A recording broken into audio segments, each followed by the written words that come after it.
성경 읽기 하는 그 음성을 들으면서 한참 웃음이 나왔습니다. 저희 한국에서도 성경 읽기를 저렇게 하자라고 부교육자들이 건의를 했는데 제가 수줍음이 많아가지고 저렇게 성경을 읽으면 좀 그렇다 생각했는데 여기 와서 들어보니까 또 상당히 은혜가 되는 그런 성경 읽기 같아서 돌아가서 저희도 다시 한번 고려해 봐야 되겠다라는 생각을 하게 됩니다. 오늘 제목을 체질 개선이라는 제목을 붙여서 함께 좀 생각을 좀 해보려고 합니다. 그냥 편안하게 함께 우리가 좀 생각하는 시간이었으면 좋겠습니다. 우리가 예수를 믿는데 예수 믿는 게 쉽지 않으시죠? 뭐 쉽다고 하셔도 상관없습니다. 저는 쉽지가 않은 것 같아요. 예수 믿는 우리의 일생이 좀 내 마음에 들게 좀 믿을 수 있으면 참 좋겠는데 순간순간 내 마음과 이렇게 잘 어그러지는 그런 생각, 행동, 뭐 기타 등등 너무 많아서 참 어려움을 겪을 때가 이렇게 많습니다. 그럴 때마다 저는 유일하게 피하고 자책하면서 하나의 방을 만들어 놓고 들어가는데 그게 뭐 어떤 방이냐 하면 나는 태어날 때부터 예수를 안 믿었기 때문에 그래. 내가 좀 더 훌륭한 인격과 믿음의 부모 밑에서 내가 모태에서부터 신앙 양육을 받았으면 아마 지금보다는 내가 더 훨씬 더 쉬운 길을 갈 수 있었을 거야 라는 그런 자책하는 저만의 방이 있습니다. 그것도 핑계죠. 우리의 체질이 잘 안 바뀌죠. 여러분들의 어떤 이 육체적 체질이 어떤 체질인지는 아시나요? 뭐 팔체질도 있고 있잖아요. 우리의 체질. 그다음에 성격적 기질, 특성, 뭐 템퍼라고 이야기할 수도 있고 그것도 잘 안 바뀌죠. 이게 참 바뀌기가 쉽지 않습니다. 저는 아이가 처음 자식이 태어날 때 눈부터 쳐다봤습니다. 쌍꺼풀이 있나 없나. 얼마나 내가 쌍꺼풀이 있는 게 싫었으면 아이가 처음 나올 때 쌍꺼풀이 있나 없나를 확인했습니다. 물론 결혼도 쌍꺼풀 없는 여자랑 했습니다. 이 아이가 자다가 눈을 뜨면 쌍꺼풀이 생겨요. 잘 때 눈을 이렇게 문드려 줍니다. 쌍꺼풀 없도록. 한 20살 넘도록 쌍꺼풀이 이제 큰애가 28인데 결혼해서 아직까지 없습니다. 평생 없었으면 좋겠습니다. 체질이 참 안 바뀝니다. 사람의 체질이 바뀌기가 어렵죠. 걸음걸이, 발톱 모양, 손 모양, 목소리, 머리카락, 피부 모든 것들이 다 부모로부터 담기 때문에 그 육체적 체질을 바꾼다고 하는 것은 참 어렵습니다. 오늘 본문을 통해서 그 체질은 바꿀 수 없으니까 그거는 뭐 남겨두고 우리의 생각, 정신, 이 영역에 대해서만큼은 우리가 조금이라도 우리의 체질을 바꾸면 좋겠다라는 생각을 해보게 됩니다. 오늘 본문을 보면 38년 동안 병을 앓는 병자 이야기입니다. 말이 38년이지 참 이게 상상이 안 가는 그런 이야기이죠. 38년 동안 모든 걸 잃었을 것은 자명하지요. 한국 속담에 긴 병에 효자 없다는 말이 있듯이 한 영혼이 38년 동안 병을 앓았다라고 하는 것은 이건 뭐 상상하기도 어려운 그런 그 고통은 우리가 도저히 헤아릴 수 없는 어려움들입니다. 이제 그에게 희망을 줄 그 어떤 사람이나 환경 재물, 등등 모든 것들이 남겨져 있는 것은 없습니다. 그렇기 때문에 그는 인격도 삐뚤어져 있고 생각도 삐뚤어져 있고 행동도 삐뚤어져 있었을 것입니다. 오직 불만, 특히 신에 대한 원망, 이런 것으로 가득한 그런 모습이었을 것이다 라고 우리가 상상할 수 있습니다. 그런 환자가 오늘 본문에 보면 자기 의지일 수도 있지만 자기 의지일 확률은 없을 것 같아요. 자기 의지라고 하는 것은 내가 무언가 움직일 수 있는 동력이 있을 때, 그때 자기 의지가 나오는 건데, 이 환자는 그 동력이 아무것도 남겨있지 않기 때문에 마지막 그를 생각하는 누군가에 의해서 지금 이 베네스다라고 하는 연못가 근처까지 와서 지금 이제 살고 있는 모습이다라는 거죠. 아니면 동력이 있을 때, 힘이 있었을 때 자기 의지로 이 연못가까지 자기 스스로 와 있을 수도 있을 것입니다. 둘 중 어느 거든 상관없습니다. 이 38년 된 환자, 이 병자를 보면서 우리는 참 인생이 안 풀린다라는 생각을 해볼 수가 있을 것 같아요. 여러분들의 인생은 잘 풀리시는 인생인지요? 참 인생이 우리 주변에 안 풀리는 사람들이 있습니다. 참 안타깝죠? 인생이 안 풀리는 사람들이 있어요.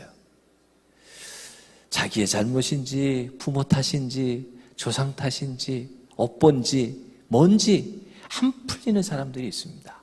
이 38년 된 병자가 지금 그런 삶의 구조를 가지고 있는 모습입니다.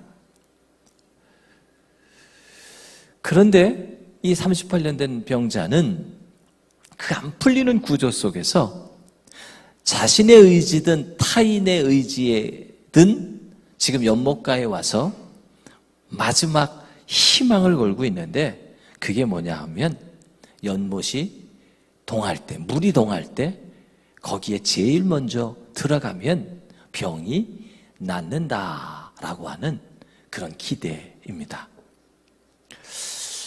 진짜인지 가짜인지는 모르겠지만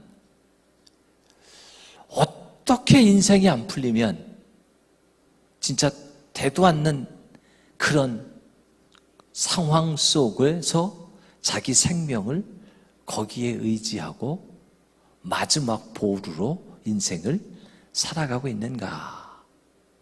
참 슬픈 인생일 것 같습니다. 우리도 살다 보면 내 인생에 베네스다 연못으로 생각하고 내가 거기 빠지기만 하면 병이 나을 거야. 내가 그것만 붙들고 있으면 내 인생이 보호받을 거야 라고 생각하는 것들이 있을 것이에요.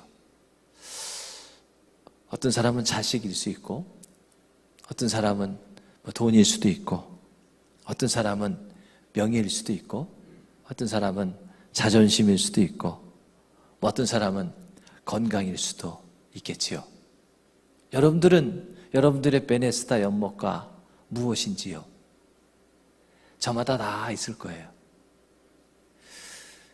하나님이기를 축복합니다. 예수 믿는 사람들, 많은 사람들 보지만 저도 평생을 교회에서 교회밥 먹고 살았는데 그 많은 교회 안에 있는 사람들이 평상시에는 다 예수님 아니면 죽고 못 살아요. 근데 결정적일 때 예수보다 자기 자존심, 명예, 돈, 건강, 자식 그거 택하는 사람들 많이 보았습니다. 목사인 저도 마찬가지입니다. 이민교회 하다가 제 자존심 지키려고 확 때려치고 한국으로 들어갔어요. 아주 뼈저리게 회개했습니다. 그 자존심이 뭔데?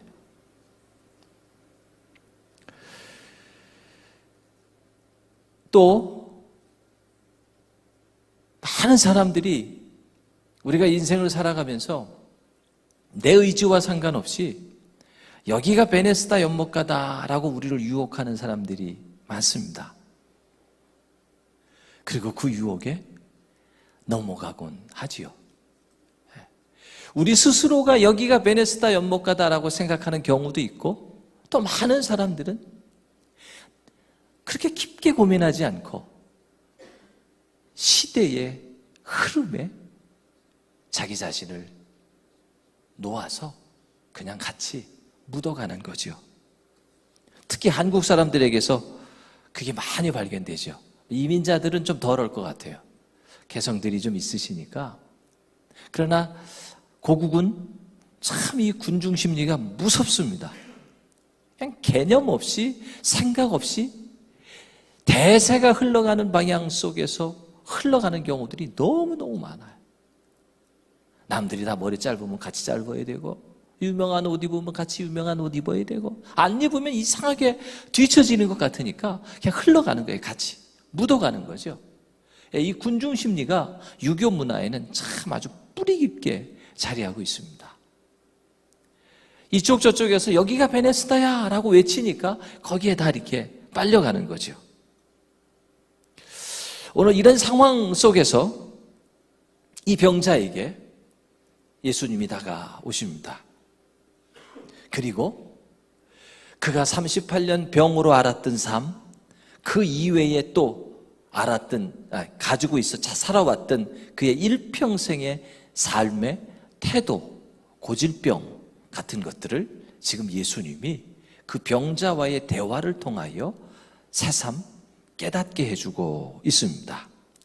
먼저 예수님께서 이 병자에게 내가 낫고자 하느냐라는 질문을 합니다. 그러면 그냥 네, 낫고 싶습니다 라고 이렇게 대답하면 되는데, 도와주십시오 이러면 되는데, 이 병자는 예수님에게 뭐라고 대답하냐면, 오늘 본문에 보면 병 낫기를 위해 웅덩이에 집착하고 있는 모습으로 대답을 하고 있습니다. 누군가 무리동할 때 나를 연못에 던져줄 사람이 없어서 내가 지금 병이 안 낫고 있습니다 라고 지금 대답을 하고 있는 거예요. 그 대답이 일평생 이 38년 된 병자를 지배하고 있는 삶의 태도일 수 있다라는 거죠.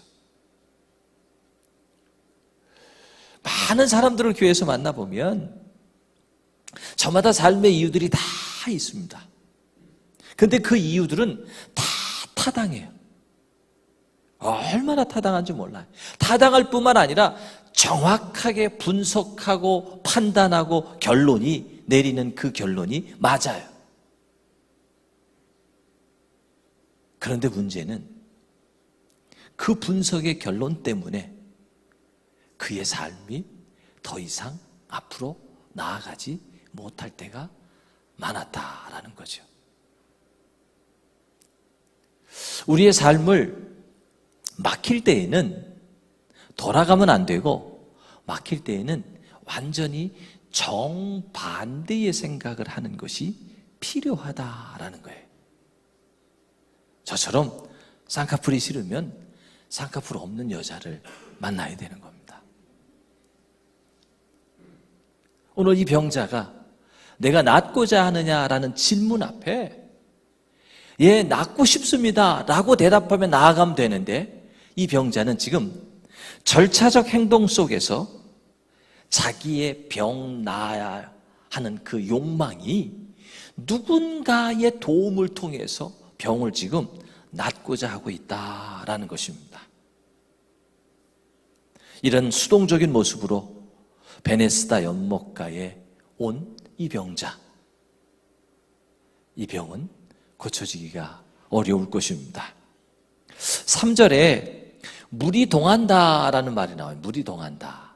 이 3절에 나오는 이 물이 동한다라는 이 말은 아주 제한된 시간을 말하는 것이며, 이것은 실현 가능한 것이 아니다라는 원래의 뜻을 가지고 있습니다. 아주 제한된 시간, 실현 가능하지 않은 그것을 믿고 의지하며 그것에 기대어 자기의 인생을 내어 맡기는 이 병자. 이 38년의 병이라고 하는 것은 바로 그런 그의 태도에서부터 지금 낫지 못하고 있는 모습이다라는 것이지요.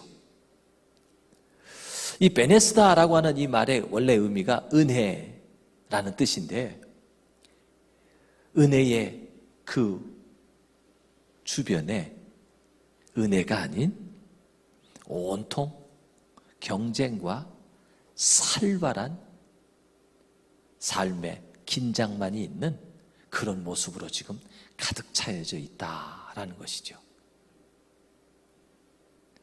그 은혜를 내가 받으려면 누구에게 누구를 탓하고 어떤 수동적인 변명으로 나아가는 것이 아니라 예수님과 대화해서 그 예수님 앞에 그 병자가 직접 나가야만 됨을 오늘 이 이야기를 통해서 우리가 배울 수가 있습니다. 두 번째 생각해 볼 수 있는 내용은 이 병자가 이런 고백을 할 때 예수님은 뭐라고 이야기하냐 하면 8절입니다. 8절. 일어나라 그렇게 이야기합니다. 일어나라. 8절에 일어나라 이렇게 이야기합니다. 내 자리를 들고 걸어가라 이렇게 이야기해요. 먼저 일어나라. 이 일어나라라고 하는 이 원래의 뜻은 너의 잠자는 습관, 고정관념, 너를 억누르고 있는 것, 너를 죽음으로 이끄는 고통 등에서 깨어나라 라는 뜻이에요. 생각의 전환을 의미합니다. 돈 때문에 고민이 많으면, 돈에 붙잡혀 있으면 그 돈의 고민, 그것을 해결할 수가 없다는 것이죠. 조금 채워진들 그 채워짐이 근본적 돈에 대한 고민을 완전히 해소시켜주지 않는다는 겁니다. 건강 때문에 고민을 한다면 건강이 조금 회복되어진들 더 좋은 건강을 원하지, 더 나쁜 건강이 되지 않기를 근심하지, 그 건강의 문제를 영원히 해결받을 수가 없다라는 거죠. 그래서 일어나라 라고 하는 이 개념은 너의 생각, 너의 고정관념, 너를 억누르고 있는 것, 그것으로부터 너가 이제 벗어나라 라는 뜻입니다. 38년이라고 하는 숫자, 딱 여러분들 생각할 때 어떤 숫자가 생각나나요? 성경에서 민수기 신명기 2장 14절에 보면 가데스바네아에서 세렛 시내를 건너기까지 38년이 걸렸다 이렇게 이야기합니다. 무슨 얘기냐면 이스라엘 백성이 가나안 땅에 들어가려고 모세로부터 애굽에서 나왔을 때 그 걸린 시간이 38년 걸렸다라는 거예요. 그 긴 평생의 시간, 광야 38년의 시간, 인생의 평생의 시간 속에서 우리의 삶을 억누르고 있는 잠자는 습관, 고정관념, 그것으로부터 우리가 일어나실 수 있기를 축복합니다. 네. 큰 두 번째로 예수님은 이 8절 후반절에 내 자리를 들고 가라 그렇게 이야기합니다. 내 자리를 걸어가라, 들고 가라 이렇게 이야기하죠. 여기서 들고 간다라는 이 말의 의미도 내 자리를 들고 가라 하고 할 때 이 자리라는 단어가 중요한데요.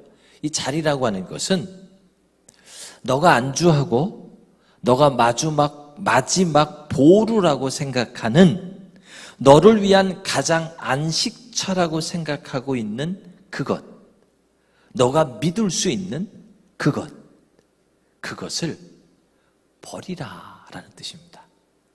그걸 들고 가라라는 의미는 거지에겐 뭐겠어요? 침대를 버리라라는 뜻이에요. 침대를 버린다는 의미는 거지에게 남겨진, 이 38년 된 병자에게 남겨진 마지막 재산, 마지막 이불, 마지막 그를 가장 편안하도록, 그 삶의 자리에서 그를 가장 편안하도록 지탱해 주는 유일한 자기의 것, 그것을 예수님은 들고 가라 이렇게 이야기합니다. 다른 말로 하면 그것을 버리라입니다. 무섭죠? 네, 무섭죠. 우리의 체질을 바꾸려면 일어나라. 잠자는 습관, 이건 우리가 몰라요. 잠잘 때 우리 습관이 뭔지 아시나요? 네. 고정관념, 이건 좀 알겠지요. 그런 것들로부터 우리가 나올 때에 우리의 체질을 바꿀 수 있다고 한다면 너의 침대를 들고 가라라고 하는 너의 마지막 남은 그 유일한 너의 것, 너의 쉼터, 그것까지 우리가 내어놓을 때에 우리의 체질이 바뀌어질 수 있다라는 것입니다. 근데 우리는 대부분 참 인생이 아이러니한 게 인생의 돌파구, 인생의 해결책을 우리가 가지고 있는 그 마지막 남은 그 단초를 가지고 그게 뭐 시드머니가 될지 뭐가 될지 거기에서부터 우리는 우리의 인생의 실마리를 풀려고 한다는 거예요. 이게 영원히 우리의 인생이 하나님에게 붙잡힌 바 되지 못하는 원인이 된다는 겁니다. 내 인생의 문제들을 가만히 이렇게 되돌아보면 다 날리고 마지막 내가 여기까지 왔는데 그 마지막 여기까지 온 여기에 그 마지막 남은 것을 나의 시드머니로 삼고 거기서부터 이제 모티브를 얻어서 내 인생의 변화를 우리는 모색한다는 거죠. 지금 예수님은 이 병자에게 이야기합니다. 그거 아니다라는 거예요. 너의 인생의 체질을 바꾸고 싶으면 그것까지 내어놓고 완전히 나와 더불어 새로운 길을 걸어가야 될 것을 예수님은 말씀하고 있다라는 것입니다. 이 걸어가라라는 이 말의 의미는 어떤 뜻이냐면요, 너에게 기회를 줄 테니 그것을 사용하여 만들라라는 뜻입니다. 얼마나 좋은지 몰라요. 일어나라, 내 침대를 들고 가라, 들고라는 이 단어들은 너 안에 있는 것들을 다 내버리라 라고 하는 개념이라면 걸어가라라는 이 말의 의미는 너에게 기회를 줄 테니 그것을 사용하여 너 스스로가 만들어 보라라는 것입니다. 이 은혜와 이 용기들을 여러분들과 제가 받을 수 있기를 축복합니다. 우리 앞에 놓여져 있는 환경, 상황, 내 개인의 능력, 이것은 사실 예수 믿는 사람들에게 그렇게 중요하지 않습니다. 중요하지 않다고 이야기하면서도 우리는 속으로 중요하지 왜 안 중요해 이렇게 이야기를 하죠. 근데 믿음은 정말 중요하지 않습니다. 그게 기독교의 맛입니다.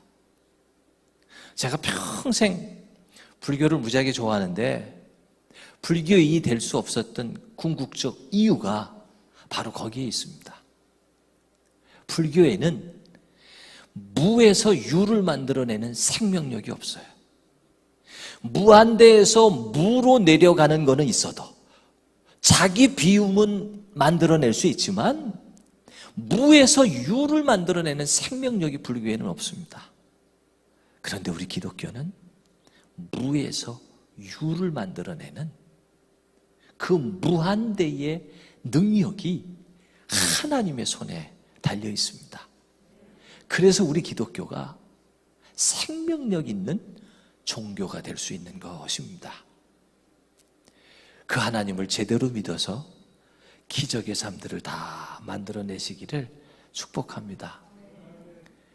그러려면 일어나야 되고 침상을 버려야 된다, 이렇게 말씀하고 있습니다. 헬런 켈러 잘 아시죠? 그분이 많은 글들을 썼는데 그 삼중고의 어려움 속에서도 그의 인생, 그렇게 아름다운 인생으로, 멋있는 인생으로 만들어낼 수 있었던 그 이유의 고백을 이렇게 이야기합니다.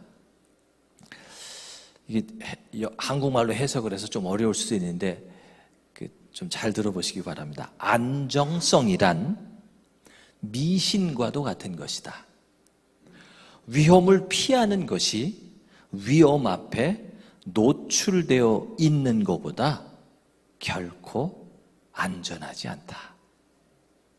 다시 한번 제가 읽어드리겠습니다. 안정성이란 세이프티를 말합니다. 안정성이란 미신과도 같은 것이다. 위협을 피하는 것이 위험 앞에 노출되어 있는 것보다 결코 안전하지 않다. 오늘 이 38년 된 병자가 가지고 있는 그의 결정적 병이 나을 수 없었던 바로 이유가 오늘 이 헬렌 켈러 여사가 고백했던 이 고백, 즉 병자로 하자면 뭘까요? 38년이라는 병, 거기 안에 갇혀 있었기 때문에 예수님을 만났어도 그 예수님을 통하여 자기의 병 낫기를 찾고 구하는 것이 아니라 그 예수님을 그냥 자기의 병 나을 수 있는, 내가 병 낫기를 원하는 그 과정 속에 거쳐가는 한 사람으로 지금 바라보고 있다라는 것이죠. 저마다 하나님을 믿는 이유가 있죠. 제가 어렸을 때 좀 과하게 교회를 열심히 다녔습니다. 저희 어머님과 형님이 저건 아닌데, 저 초등학생이 저렇게 미쳐서 교회 다니면 안 되는데 라는 생각을 가지셨었대요. 그런데 과하게 교회를 다니는 거를 막지 않은 이유가 하나 있는데, 그 이유가 뭐냐 하면 저희 아버님이 술을 많이 드셨는데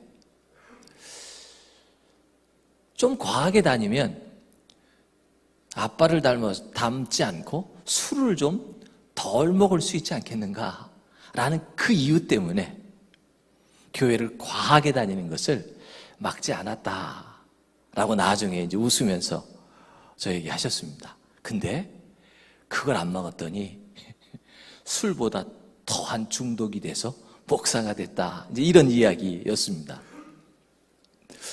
저마다 사람마다 우리가 예수를 믿는 데에 예수를 믿는 이유와 목적들이 우리에게 다 있지요. 제가 가만히 분석을 해보니까 다 천국 때문에 우리가 예수를 믿는데 그건 거짓말 같아요. 현세적인 복 때문에 예수를 믿는 것 같다라는 생각을 참 많이 갖습니다. 어떤 사람은 병 때문에 예수를 믿게 되고, 어떤 사람은 자녀 때문에 믿게 되고, 어떤 사람은 가정의 어려움 때문에 믿게 되고, 어떤 사람은 복 때문에 믿게 되고, 저마다 예수를 믿게 되는 이유, 그 다음에 오늘의 삶의 자리에서도 내가 지금 이 자리에 나와 있는 이유, 저마다 다 다를 거예요. 그러나 우리가 놓치지 말아야 될 한 가지 정확한 답은 예수와 직접 만나서 우리가 예수를 믿게 되는 그 이유에 빠져 있어서, 함몰되어 있어서 우리가 직접 만나야 되는 그 당사자인 예수님을 놓치지 않기를 축복합니다. 목사진 열심히 하다가 예수님 놓칠 확률이 너무 많아요. 교회 충성된 일꾼으로 열심히 교회 섬기다 예수님 놓칠 확률 많아요. 여기서 찬양 무지하게 열심히 하고 은혜 끼치다가 진짜 자기는 타락한 그런 찬양 사역자들 너무너무 많습니다. 이게 우리 모두에게 해당되는 거죠. 이 오늘 38년 된 병자는 병 낫는 거에 집중하다 보니까 진짜 자기의 병을 치료해 줄 그 예수님 앞에서도 절차적 행동을 통하여 병 낫기를 원하고, 자기의 고정화된 생각으로 예수님 앞에 지금 나아오고 있는 그런 연약한 모습입니다. 다시 한번 오늘 우리 모두가 다 예수 그리스도로 말미암아 우리의 체질들을 좀 새롭게 하실 수 있기를 축복합니다. 기도하시겠습니다. 하나님 아버지 감사합니다. 오늘도 저희들에게 시간, 여러 가지 여건, 또 우리의 사모함 허락하셔서 금요일 저녁 피곤한 한 주간 열심히 일하고 피곤한 육신들이지만 주 앞에 나와서 눈을 감고 하늘을 보며 하나님을 찾습니다. 하나님, 우리의 눈 감음, 우리의 마음, 우리의 간절함 속에 오직 예수 그리스도만 보이게 하여 주시옵소서. 우리의 고정관념들, 나의 숨겨진 내 안에 있는 생각들 속에 예수님이 가리워지지 않도록 하나님 저희들을 불쌍히 여겨 주시옵소서. 다시 한번 우리의 체질들을 바꾸어서 이 세상 살아가면서 어제보다 오늘이, 오늘보다 내일이 좀 더 예수님을 닮아가고 예수님의 평안을 우리의 가슴 속에 모시는 저희 모두 오늘 밤이 되게 하여 주시옵소서. 예수님의 이름으로 기도하옵나이다.